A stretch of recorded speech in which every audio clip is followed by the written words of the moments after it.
How long does the competition take? While they're participating in a round, well, it begins in November, and for 6 weeks is round 1. Then 6 weeks in the new year is round 2.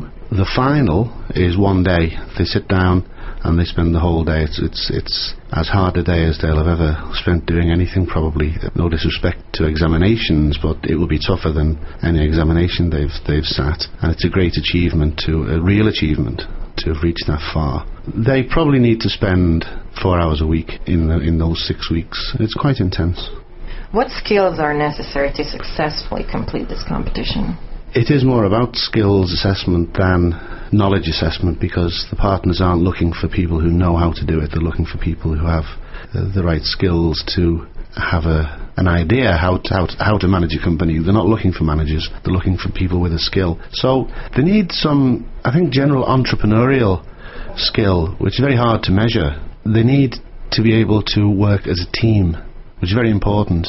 As to go back to earlier, 3 to 5, probably 4 or 5, the optimum number.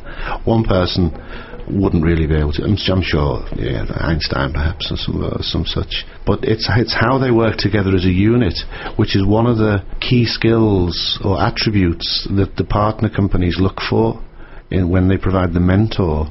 They look at the interaction between the team. So they need communication, they need team building, they need actually confidence. They're obviously demonstrating that they are ambitious, and they're demonstrating that they're not frightened to do some hard work to prove their ambition. It's not about testing the sales skill or the HR skill or the financial skill. It's about how they react to the situation that gives the partner or the potential employer an idea that, this person has what it takes, this person has the spark, this person can make the transition from theoretical knowledge and start to put that into practical use. The GMC is not new. It's been around for 30 years now, yet it's only been in Hungary for the past couple of years. What's the reason behind that? How come GMC didn't enter the Hungarian market way before, and why now? Recruitment International is not the owner of GMC. We're a license holder for GMC. GMC is owned by another organisation, and in different countries it's done for different reasons. There are companies in Europe, for instance, that exist only to look after GMC. For us, it's an add-on to the business. We did look at GMC in 2002, but there really wasn't a lot of interest in it. In 2008, that changed. We've always believed in it.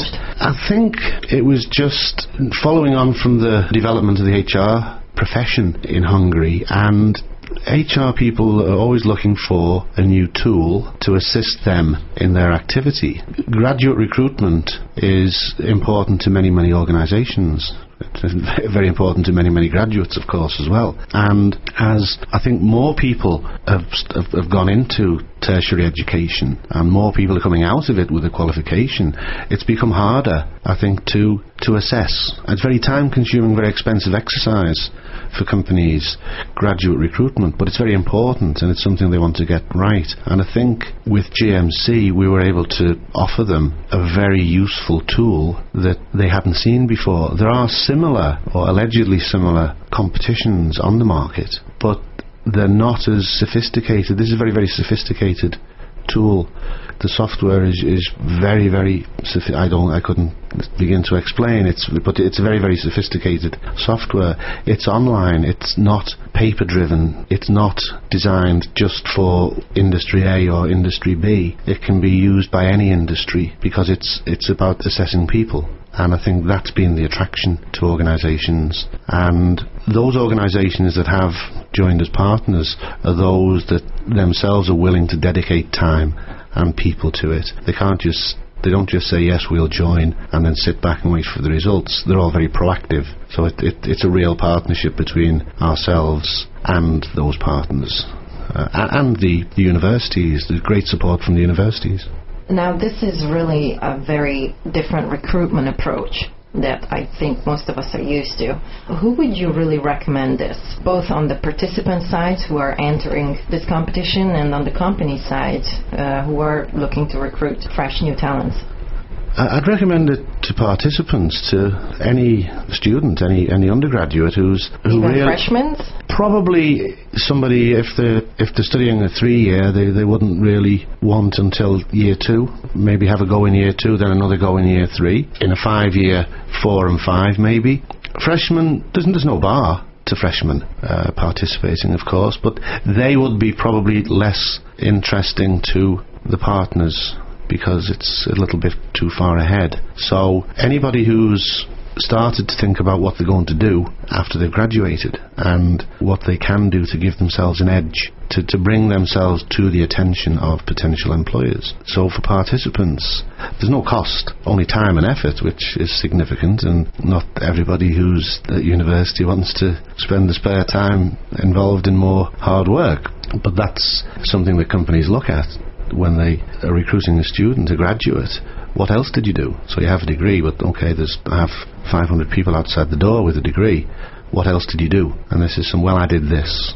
Okay. So for participants, it's excellent. And in terms of partners, anybody who wants to give themselves more information in the recruitment process, because it's about information, it's about communication. A partner can be somebody with 20 teams, such as Ernst & Young or Philip Morris. A partner can be somebody who says, well, I just want one team. Give me a team. I'd like a team with 5 students from this university, that university, and I'd like to see how they do. Because I'll recruit 1. I'm not going to recruit 35. I want to recruit 1. But for them, that would be a very cost-effective way of going through that process, because the time is taken by us. We take the day-to-day grind away from it. We take on that responsibility.